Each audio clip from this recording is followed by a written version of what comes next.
Chat జీపీటీని నార్మల్‌గా మనం దేనికి వాడతాము అనంటే, ఒక స్టోరీ రాయడానికో, యెస్. లేదంటే ఒక సాంగ్ జెప్పు, లేదనంటే ఒక చిన్న ఏదో ఒక సింపుల్ థింగ్‌గా క్వెషనింగ్ వాడుతుంటాం. కోసం. హుహు. క్వెషనింగ్ కోసం, బ్రెయిన్ స్టార్మింగ్ కోసం వాడుతుంటాము. ఇన్ఫర్మేషన్‌ని వాలిడేట్ జేసుకోవడం కోసం అవును. వాడుతుంటాం. కానీ ఒక బిజినెస్ ఓనర్ 300 రకాలుగా చాట్ జీపీటీని వాడొచ్చు. హ్మ్. 300 వేస్‌గా చాట్ జీపీటీని వాడొచ్చు. Okay. There are more than ఒక 400, 500 ways people are making using chat GPT and making money ma'am. Wow! ఎందుకంటే ఇవన్నీ జనరేటివ్ కాంటెంట్ టూల్స్ అంటాం. జెన్ హ్మ్. ఏఐ హ్మ్. టూల్స్ అంటాం. హ్మ్.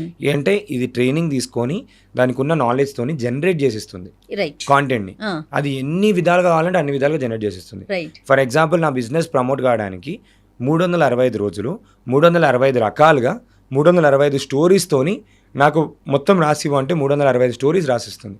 ఎండ్ గోల్ ఏంటి? మన బిజినెస్ ప్రమోషన్ కోసం. 100%. సో, ఇప్పుడు ఫర్ ఎగ్జాంపుల్ మీరు ఇంటర్వ్యూకి నన్ను పిలిచారు. యెస్.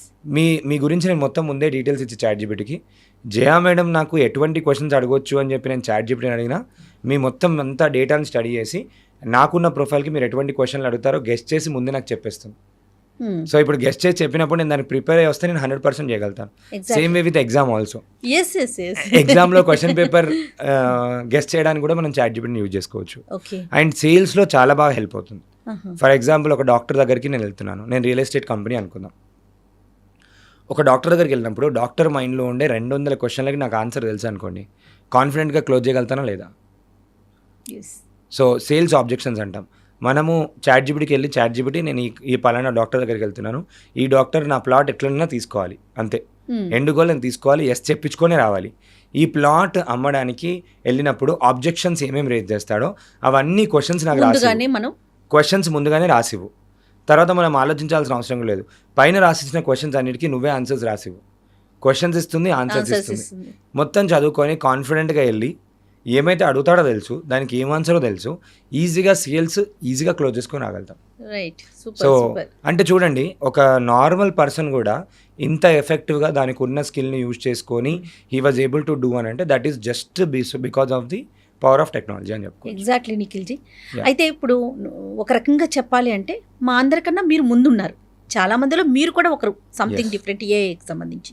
అసలు ఈ థాట్ ఎలా వచ్చింది? ఇంతకు ముందు మీరు ఏం వర్క్ చేసేవారు? సో, ముందు డిజిటల్ మార్కెటింగ్ చేస్తుండే. ఓకే. డిజిటల్ మార్కెటింగ్‌లో ఏంటి అంటే మేము బ్రాండ్స్‌కి పోస్టర్స్ చేస్తుండే. దీంట్లో మనకి డిఫరెంట్ పీపుల్ మనకు వర్క్ చేస్తారు. ఒకటి కాంటెంట్ రైటర్స్ ఉంటారు, క్రియేటివ్ పీపుల్ ఉంటారు, డిజైన్స్ వాళ్ళు ఉంటారు, అందరూ ఉంటారు. మనం ఇన్స్పిరేషన్ తీసుకొని హ్మ్. ఫర్ ఎగ్జాంపుల్ మీరు కూడా క్రియేటివ్ ఫీల్డ్‌లో ఉన్నారు. క్రియేటివ్ డిజైనర్‌కి ఐడియాస్ రావాలి అంటే అప్పుడప్పుడు నాకు మూడ్ లేదు, లేదంటే నాకు క్రియేటివ్ థాట్ రావట్లేదు. చేసి వర్క్ టెన్షన్‌లో వెళ్ళిపోతాను. అన్నీ యెస్. చేస్తారు. అప్పుడు మనకేందంటే ముందు ఏఐ చాలా కొత్తలో కొన్ని టూల్స్ వచ్చాయి. హుహు. ఫస్ట్ రైటర్ అని ఒక టూల్ వచ్చింది. జాస్పర్ అని ఒక టూల్ వచ్చింది. డిజైనింగ్ సంబంధించి కూడా కొన్ని టూల్స్ వచ్చాయి. ఓకే. ఆ కొన్ని టూల్స్ వచ్చినప్పుడు మేము స్టార్ట్ చేసాం. స్టార్టింగ్‌లోనే. స్టార్టింగ్‌లోనే. స్టార్ట్ చేసినప్పుడు అనిపించింది ఓకే. ఇది మన ఏజెన్సీలో వాడుకుంటే నార్మల్‌గా ఒక 10 మంది చేసే పని ఒక్క టూల్‌దే చేసేస్తుంది. అంత ఫాస్ట్‌గా అవుట్‌పుట్ వస్తుంది. అండ్ ఇంకోటి ఏంటంటే ఏఐ అన్ని విధాలుగా మారిపోయింది ఇప్పుడు. ఇప్పుడు గూగుల్ సెర్చ్‌లో 100 మంది ముందు సెర్చ్ చేసేవాళ్ళు ఇప్పుడు చాట్ జీపీటీలో 25 మెంబర్స్ వచ్చేసారు. ఇప్పుడు మీరు చూస్తే చాట్ జీపీటీలో ఇంకొక 1 వీక్ 10 డేస్‌లో యాడ్స్ కూడా స్టార్ట్ అవుతున్నాయి. ఓహ్! యాడ్స్ కూడా everywhere it is becoming part of life. Dependency పెరిగిపోయింది చాలా. హ్మ్. అండ్ ఈ ట్రాన్సిషన్ ఫేస్‌లో మాకు అనిపించింది ఏంటి అంటే నేను ట్రైనింగ్‌లో కూడా ఉండే. హుహు. I was working with government of Telangana and కొన్ని ఇనిషియేటివ్స్‌లో డిజిటల్ విలేజెస్ కూడా వర్క్ చేశాను. హుహు. ఆదిలాబాద్ డిజిటల్ విలేజ్ దాంట్లో నేను వర్క్ చేశాను. డిఫరెంట్ గ్రౌండ్ లెవెల్ రియాలిటీలో కూడా తెలుసు. ఓకే. తెలిసినప్పుడు అప్పుడు ఏమనిపించిందంటే లాస్ట్ ఇయర్ ఫిబ్రవరిలో ఒకసారి ఇలా నేర్పిస్తే ఇంగ్లీష్‌లో నేను డిజిటల్ మార్కెటింగ్ ట్రైనింగ్స్ చాలా మందికి ఇచ్చాను. హుహు. ఏఐ, డిజిటల్ మార్కెటింగ్ 2 కలిపితే ఇంకా ఫాస్టర్‌గా వాళ్ళ బిజినెస్ గ్రో చేసుకోవచ్చు అని చెప్పి ఒక చిన్న థాట్‌తోని we started first batch of training. Okay. ఫిబ్రవరిలో లాస్ట్ ఇయర్ స్టార్ట్ చేసాము. 200 పీపుల్‌తోని స్టార్ట్ చేసాం. First batch. నార్మల్‌గా ఇలా చేస్తున్నాము అంటే పీపుల్ ఆర్ ఇంట్రెస్టింగ్ ఒక 15 డేస్ కోర్స్ లాగా పెట్టి మార్నింగ్ 6:00కి నేర్పించేవాళ్ళం. హుహు. ఇప్పటికి కూడా అలానే నేర్పిస్తాం. సో, మార్నింగ్ 6:00కి across the world people join అవుతారు. Wow! So, they have that much hunger for learning. అందులో సైంటిస్టులు ఉన్నారు, అందులో డాక్టర్స్ ఉన్నారు, హౌస్ వైఫ్స్ ఉన్నారు, టీచర్స్ ఉన్నారు, అందరూ ఉన్నారు. Irrespective everyone. సో, అలా స్టార్ట్ అయ్యి 200 పీపుల్‌తోని స్టార్ట్ అయ్యి ఇప్పుడు almost we are a community of 17,000 people ఉన్నారు అక్రాస్ ద వరల్డ్. సూపర్. అందరూ కూడా ఆన్‌లైన్‌లో యాప్ ద్వారా దే లెర్న్. ఓకే. వాళ్ళకి రికార్డింగ్స్ యాక్ట్స్ ఉంటాయి. బేసిక్‌గా మోర్ ఆన్ రీజనల్ అప్లికేషన్. లాంగ్వేజ్‌లోకి ఎలా తీసుకొచ్చారండి? ఈ ఆలోచన ఎలా వచ్చింది మీకు? అంటే తెలుగులో తెలుగులోకి తీసుకురావాలని. చేస్తే ఫస్ట్ ఏమైపోయింది అనంటే మంచి అవుట్‌పుట్ వచ్చింది. యాక్చువల్లీ ఇంగ్లీష్‌లో చెప్తుండే. హుహు. సో, తెలుగులో చెప్దాము అని చెప్పి ఒకసారి ట్రై చేసినప్పుడు ఏంటి అనంటే మనం ఇంగ్లీష్‌లో 2 గంటలు చెప్పేది తెలుగులో 1 అవర్‌లో అయిపోయేది. అండ్ చాలామందికి ఈజీగా అర్థమయ్యేది. అలా అనిపించి అండ్ ఇంకొకటి ఏమైపోయిందంటే ఫస్ట్ బ్యాచ్ తర్వాత మంచి రిజల్ట్స్ వచ్చాయి. కొంతమంది ఏంటంటే ఎగ్జామ్లో బ్యాక్ బెంచర్ పర్సన్ ఎవరైతే ఉన్నాడో he became topper. Okay. So ఇంకొక పర్సన్ వచ్చేసి 30% బిజినెస్ని పెంచుకోగలిగాడు. ఇంకో పర్సన్ వచ్చేసి హౌస్ వైఫ్గా she started her own making money and she made ఆ 15 days చెప్పిన తర్వాత ఒక 1 monthలో she made 1.5 lakh rupees. Yes, తనే కదా మనం ఇంటర్వ్యూస్ లో కూడా చూస్తా ఉన్నాం. ఆమె వేరే. ఫస్ట్ అనిత అని ఇంకొక పర్సన్ ఓకే ఉండే. ఓకే. సో షీ మేడ్ అంటే చాలా మంది they were able to utilise that opportunity and make money out of it. Okay. So అలా అనిపించినప్పుడు దీన్నే కంటిన్యూ చేద్దాము అని చెప్పే ఉద్దేశంతో వీ స్టార్టెడ్. ఇప్పటికి ఒక 6 batches లాగా ట్రైన్ చేసుకుంటూ వచ్చాము. ఇప్పుడు మొన్నే April 6th రోజు అనదర్ బ్యాచ్ స్టార్ట్ అయింది. ఓకే.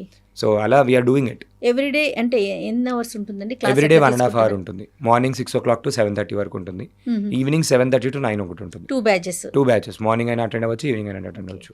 ఇక్కడ మీరు ఎక్కడి నుంచి ఇన్ఫర్మేషన్ గ్యాదర్ చేస్తారండి? నేను నార్మల్గా ఎవ్రీడే ఒక 2-3 hours నేర్చుకుంటూనే ఉంటాను. చాలా రీసెర్చెస్, చాలా ఎక్స్పెరిమెంట్స్ చేస్తూనే ఉంటాను. ఇప్పుడు నేను మీకు చెప్పాను కదా 45,000+ టూల్స్ ఉన్నాయని. అందులో ఒక 4,000 to 6,000 మధ్యలో టూల్స్ నేను యూజ్ చేశాను ఇప్పటికి. సో ఎవ్రీడే నేర్చుకుంటూ ఉంటాము. ఇప్పుడు ఒక టీచర్ ప్రొఫెషన్లో ఉన్నప్పుడు ఎలా ఉంటుందో మీకు తెలుసు. అండ్ ఏజెన్సీ సైడ్లో నేను ఆల్మోస్ట్ ఒక 200 brandsకి వర్క్ చేశాను ఇప్పటివరకు. 11 yearsగా గవర్నమెంట్కి వర్క్ చేయడం జరిగింది, పొలిటికల్ పార్టీస్కి వర్క్ చేయడం జరిగింది. మీరు ఏ ఇండస్ట్రీ అయినా తీసుకోండి, ఫుడ్ ఇండస్ట్రీ, మీడియా ఇండస్ట్రీ, అన్ని ఇండస్ట్రీస్కి వర్క్ చేయడం జరిగింది. అందులో ఉన్న నాలెడ్జ్ని, ఏఐతో ఉన్న నాలెడ్జ్ని క్లబ్ చేసి గ్రౌండ్ రియాలిటీ నాకు తెలుసు, ఏది వర్క్ అవుతుందో ఏది వర్క్ అవుతుందో తెలుసు కాబట్టి ఎగ్జాక్ట్లీ వర్క్ అయ్యే ప్రూవెన్ స్ట్రాటజీస్ ఏవైతున్నాయో అవే ఫ్రేమ్ వర్క్స్ పెట్టి we started giving in course. And అందరికీ అఫోర్డబుల్గా ఉండాలని చాలా తక్కువ ప్రైస్లో వీ స్టార్టెడ్ రీజనబుల్గా ఉండాలని చెప్పి అలా పెట్టాము. సో దట్ ఏంటంటే అండ్ ఆ ఫీ కూడా పెట్టకపోతే కొంతమంది అది కూడా ఎక్కువ అంటారు. అది కూడా పెట్టకపోతే అసలు సీరియస్నెస్గా నేర్చుకోరు. సో దాట్ ఈస్ సంథింగ్ ఏంటి అంటే వాళ్ళ సీరియస్నెస్ కోసమైనా and they are doing it. చిన్న చిన్న టూల్స్ని నేర్చుకొని నేను కూడా నా లైఫ్లో స్టార్ట్ చేసినప్పుడు I started with only 1 skill called designing. Designing తర్వాత ఓన్లీ గ్రాఫిక్ డిజైనింగ్ నేర్చుకున్నాను. కోర్ స్కిల్ మార్కెటింగ్ నాకు ఎప్పటి నుంచో ఉంది. బై డిఫాల్ట్గా అది ఉందని చెప్పి ఒక 1 year తర్వాత తెలిసింది బీటెక్ అయిపోయిన తర్వాత. ఓకే మనం ఎక్స్ట్రోవర్ట్, ఓకే సేల్స్లో బాగున్నాము అది ఇది అని చెప్పి వీఆర్ గుడ్ అని చెప్పి తెలిసింది. తర్వాత I started my own digital marketing agency.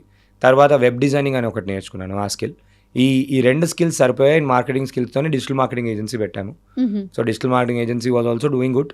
అలా చేసుకుంటూ ఇప్పుడు పివటెడ్ డిజిటల్ మార్కెటింగ్ ఏజెన్సీ కూడా ఉంది. Apart from that as a ప్యాషన్గా I started this training and training is going very good. Okay.